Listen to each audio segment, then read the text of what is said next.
Bahkan jin pun kata Rasulullah, barang siapa yang masuk ke rumah mengucapkan assalamualaikum warahmatullahi wabarakatuh, ya, maka penunggu jin di sana atau raja jin di situ, di tempat itu, mengatakan pada pengikutnya atau bawahannya, demi Allah tidak ada lagi tempat untuk kita mendiami rumah ini.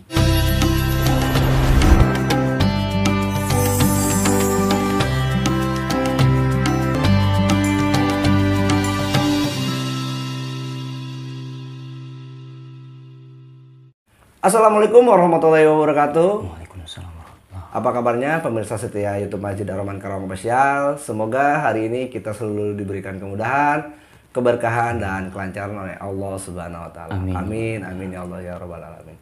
Alhamdulillah sekarang kita sudah menginjak di season kedua di acaranya Ngaos Ngaji Online Seru. Tentunya akan terus ditemani oleh saya Kang Wan Gunawan dan Ustadz Imron Rosadi yang sudah hadir di tengah-tengah kita. Assalamualaikum Ustadz. Waalaikumsalam. Apa kabarnya untuk hari ini? Alhamdulillah, mudah-mudahan selalu sehat selalu ya Ustadz ya.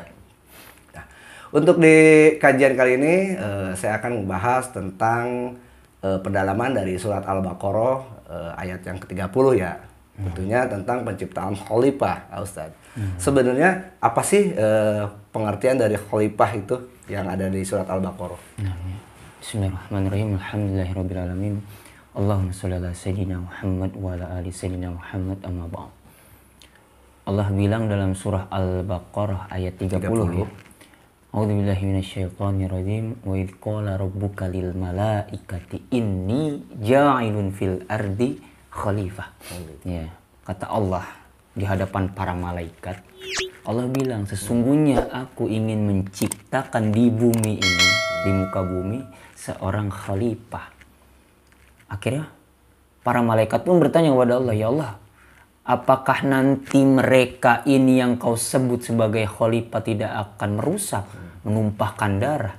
Karena apa? Sebelumnya pernah terjadi orang yang menjadi khalifah, atau bukan orang, maaf, sesuatu atau makhluk yang pernah menjadi khalifah di bumi ini merusak bumi. Siapa itu? Kalangan jin. Kalangan jin yang merusak bumi beserta isinya, sampai akhirnya Allah luluh hantahkan mereka semua. Ya, walaupun masih ada yang tersisa. Nah sekarang Allah ingin menciptakan lagi seorang khalifah di muka bumi. Sampai akhirnya Nabiullah Adam alaihissalam Allah ciptakan di sana. Ya sampai akhirnya malaikat pun tadi bertanya seperti itu. Jawaban Allah apa? Inni a'lamu ma la ta'lamun. Sesungguhnya aku mengetahui apa yang kalian tidak tahu. Karena apa? Penciptaan awal khalifah Nabiullah Adam alaihissalam ini sempat diragukan oleh para malaikat. Sampai akhirnya Allah memberikan ilmunya kepada Adam alaihissalam. Ya, sampai Nabi Adam mampu menyebutkan nama-nama benda yang ada di langit, yang para malaikat pun tidak tahu, gitu. Sampai akhirnya malaikat pun berkata, subhanaka la ilma lana illa ma 'allamtana innaka antal alimul hakim, kepada Allah Subhanahu wa taala. Artinya apa? Malaikat mengakui bahwasanya pengetahuan kami ternyata tidak ada apa-apanya gitu dibandingkan engkau ya Rob yang telah engkau titipkan kepada Adam alaihissalam, kayak gitu.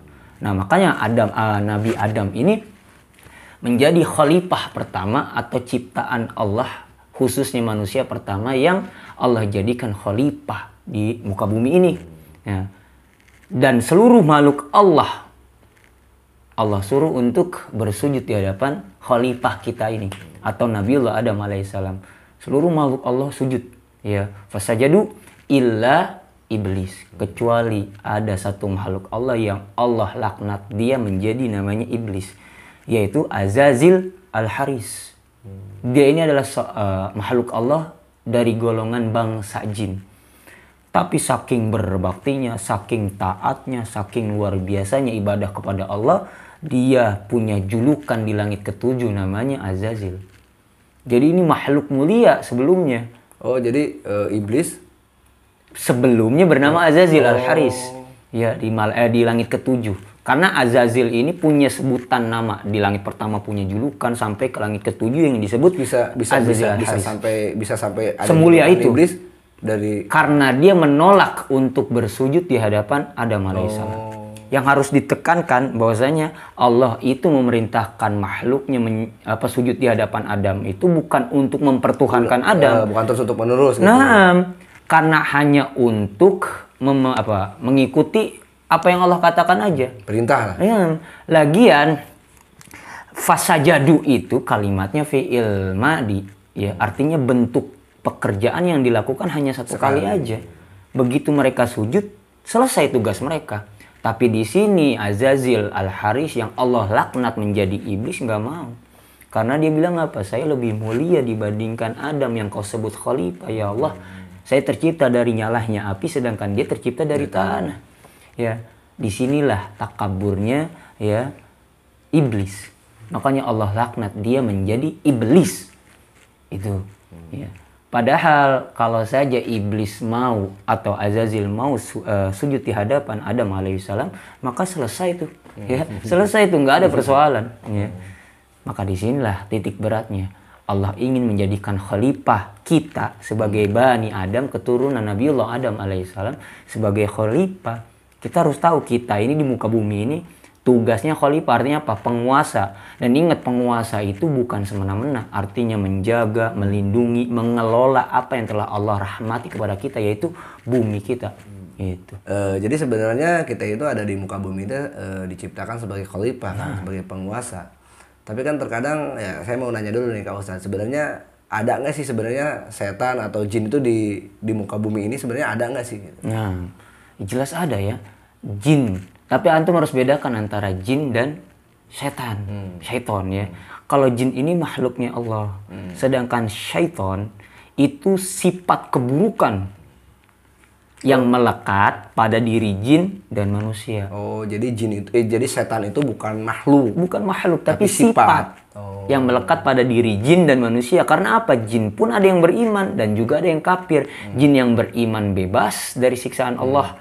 Sedangkan jin kafir itu disebut setan. Manusia beriman bebas dari siksaan Allah. Tapi manusia yang, mohon maaf, misalnya yang kelakuannya kayak syaiton, ya, itu pun nanti dapat siksaan dari Allah. Gitu. Nah, jika ada manusia yang katakanlah kelakuannya kurang baik gitu ya, katakanlah zolimnya, itu disebut syaitan. Jadi pertanyaannya seperti ini Ustaz, sebenarnya syaitan jin ini sama makhluk seperti kita ini derajatnya tinggian mana? Tetap manusia. Tapi kan terkadang-kadang gini ya, misalkan kita lewat nih di suatu tempat yang angker, pohon bambu, pohonan yang besar, kadang-kadang kita itu takut nih, misalkan karena suka ada yang bilang misalkan hati-hati kalau lewat situ, kalau bahasa kitanya numpang-numpang dulu katanya. Kalau gitu pengertiannya seperti apa Ustaz? Karena kan kita diciptakan sebagai penguasa. Nah, ini yang harus ditegaskan lagi. Makanya Al-Qur'an surah Al-Baqarah ayat 30 ini sebagai landasan dalil kita. Kita ini di bumi sebagai khalifah, pemimpin. Semua makhluk Allah tanpa terkecuali tahu bahwasanya manusia ini berkuasa atas bumi yang dipijak. Tapi terkadang memang takut juga sih. Nah, karena apa? Ketakutan yang kita rasakan biasanya itu diwariskan dari orang-orang sebelum kita.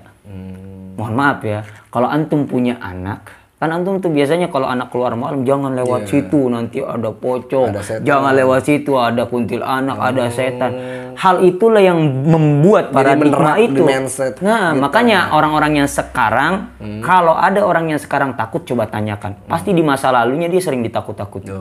Ada orang, mohon maaf, misalnya dia takut sama ondel-ondel, sama badut, sama polisi. Karena apa? Dari kecil ditanamnya hal itu. Ambulan. Iya, awas ada ondel-ondel, awas ada ini, awas ada itu. Alhasil apa? Dia takut sampai gede tuh. Bahkan kebetulan qadarullah istri saya pun takut sama ondel-ondel. Karena apa? Dari kecilnya dicekokin seperti itu. Jadi hal yang kita takutkan itu adalah warisan dari orang tua kita atau orang-orang di sekeliling kita yang membuat hal itu terus-menerus ada di pikiran kita. Padahal sejatinya kita adalah khalifah, makhluk Allah yang berkuasa atas bumi ini. Kalau antum lihat ada rumah yang tidak ditempati, kosong, nggak ada manusianya, pasti di sana tumbuhan, ya menjalar, ada tikus, binatang-binatang, bahkan jin pun berdiam di sana. Mendiam di sana. Bener ada. Ya. Tapi kalau rumah itu ditempati oleh manusia yang statusnya sebagai khalifah di muka bumi ini, maka itu semua akan berubah. Coba antum lihat. Antum di rumah-rumah coba ya. Pasti binatang kita suruh menjauh, tumbuhan yang liar kita bersihin, bahkan jin pun kata Rasulullah barang siapa yang masuk ke rumah mengucapkan assalamualaikum warahmatullahi wabarakatuh, ya, Maka penunggu jin di sana atau raja jin di situ, di tempat itu, mengatakan pada pengikutnya atau bawahannya, demi Allah tidak ada lagi tempat untuk kita mendiami rumah ini. Nah, kalau antum masuk rumah baca assalamualaikum, jin tuh kabur. Secara singkatnya gini, penguasanya datang. Karena mereka tahu kita. Tapi kadang-kadang emang kita juga sebagai manusia ya, saya tentunya secara pribadi emang ada juga rasa takut yang seperti itu, Pak Ustadz gitu. Jadi alhamdulillah kalau misalkan sekarang Ustadz menjelaskan seperti itu, mudah-mudahan saya rasa takut itu. Ya tadi karena hal takut itu dibangun dan terus-terusan disebarkan informasinya. Antum pernah dengar? Tapi kadang-kadang ada juga yang memanfaatkan ya. Maaf saya potong, memanfaatkan. Misalkan gini ya, ada suatu tanjakan, terus ada suatu misalkan rumah, anggaplah rumah kosong, malah ini dijadikan heboh, misalkan siapa yang berani di sini tidur semalam di sini, misalkan banyak acara-acara yang seperti itu. Ustaz, kalau itu gimana tuh Ustaz? Wallahi ya, gini, jin itu sifatnya bersembunyi, makanya kalimatnya jin. Sedangkan ins, manusia tuh ins ya, itu sifatnya terbuka atau terang-terangan ya. Makanya kalau ada jin yang terbuka, ini menyalahi kodratnya. Berarti ini jin lagi bermasalah. Iya, sedangkan manusia kalau dia sifatnya terang-terangan ternyata dia sembunyi-sembunyi, maka ini manusia sedang bermasalah. Ada manusia yang ke atas gunung bertapa, dia bersembunyi-sembunyi. Ngapain? Pertanyaan. Berarti dia ada masalah tuh, entah di ekonominya, entah di keluarganya, entah di lingkungannya. Artinya ini orang lagi bermasalah. Begitu pula jin. Kalau ada jin yang menampakkan, katakanlah menampakkan menyerupai hal-hal tertentu, berarti ini jin lagi bermasalah. Terkadang ada juga yang cerita ya ke saya, Ustaz, saya pernah melihat ini sosok ini bentuknya rambutnya gondrong misalkan apa gimana tuh, kalau seperti itu gimana Ustaz? Gini, kalau kata Allah dalam surah Al-A'raf ayat 27 ya, Allah jelaskan di sana jin itu mampu melihat kita dari sisi mereka, sedangkan kita tidak mampu melihatnya. Makanya kalau ada orang yang mengatakan siapapun tanpa terkecuali mampu melihat jin dalam bentuk utuh, dipastikan dia adalah pendusta. Karena apa? Dia menselisih ayat-ayat Allah di dalam Al-Quran. Sudah jelas ya. Sudah jelas dia pendusta. Adapun jin memang Allah berikan satu keistimewaan, yaitu mampu menjelma atau menyerupai sesuatu. Kata Rasulullah, jin mampu menyerupai ular, keledai, gitu. Atau manusia sendiri, itu jin mampu menyerupai mereka. Gitu. Tapi fungsinya untuk menakut-nakuti aja, untuk yuwas-wisuk, gitu. Berbisik-bisik. Supaya apa? Supaya kita mengakui keberadaan mereka, gitu. Karena balik tadi, rajanya jin yaitu iblis atau Adzazil yang telah Allah laknat menjadi iblis pada sejatinya tidak pernah diakui. Karena maka kalau kita mampu atau kita mengakui mereka, golongan mereka, dia malah percaya makin diri. Seneng. Makin seneng. Makanya kayak tadi, antum ada di tanjakan atau di terowongan, harus klakson, harus apa segala. Semakin hal itu berkembang di masyarakat, maka makin mereka seneng. Karena keberadaan mereka diakui.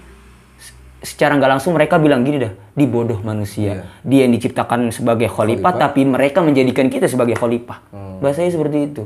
Karena apa? Keberadaan mereka diakui, gitu. Kalau saja kita tahu kita khalifah, wallahi mereka tidak akan bisa atau mereka tidak akan mampu memberikan keburukan, apalagi manfaat. Ini, apalagi sudah tertera di Al-Quran. Nah, bismillahirrahmanirrahim, la yadurru ma'asmi sayyun fil ardi wala fis sama wa huwas samiul alim. Kalau kita nisbatkan nama Allah, sematkan nama Allah dalam setiap aktivitas kita, tidak ada yang mampu baik semuka langit dan bumi beserta segala isinya ngasih kita manfaat atau mudarat kecuali atas izin Allah. Ngapain jadinya kalau takut-takut hal kayak gitu? Berarti kita lupa diri. Tapi terkadang gini ya Ustaz, ada juga misalkan ada yang hamil nih, misalkan nih dia harus bawa gunting, misalkan bawa sapu segala macam, bawang putih. Kalau ada donat mungkin donat papais, bebongko gitu. Itu gimana Ustaz? Makanya lanjutan ayatnya sama ya, masih di surat yang sama, surah Al-A'raf ayat 28. Kata Allah, wa idza fa'alu fahishatan qalu wajadna 'alaiha aba'ana wallahu amarona biha. Bahasanya begitu. Artinya gini, mereka itu mengaku hal yang saya kerjakan atau kita lakukan dengan cara tadi pakai itu tuh udah dikerjakan oleh orang-orang sebelum kami, oleh nenek moyang kami, dan ini adalah perintah Allah. Padahal Allah bilang, sesungguhnya aku tidak pernah memerintahkan hal seperti itu. Makanya balik lagi, kalau itu dijadikan budaya nggak masalah. Kalau budaya? Budaya aja, gitu. sebatas melestarikan budaya itu nggak masalah sama sekali. Yang jadi masalah kalau itu dijadikan keimanan. Seakan-akan kalau antum nggak pakai itu hal buruk terjadi kepada antum. Nah itu yang jadi masalah. Jadi ada misalkan kelahirannya nggak lancar, nah itu segala macam. Antum juga pernah dengar kalau misalnya istri lagi hamil, misalnya antum mancing, nanti naudzubillah sumbing atau apa, itu nggak ada urusannya sama sekali. Apa kabarnya seorang pelaut atau nelayan yang suka mancing, kalau dia istrinya lagi hamil berarti dia nggak mancing dong, kan gitu jadinya. Nah ini yang jadi masalah sebetulnya.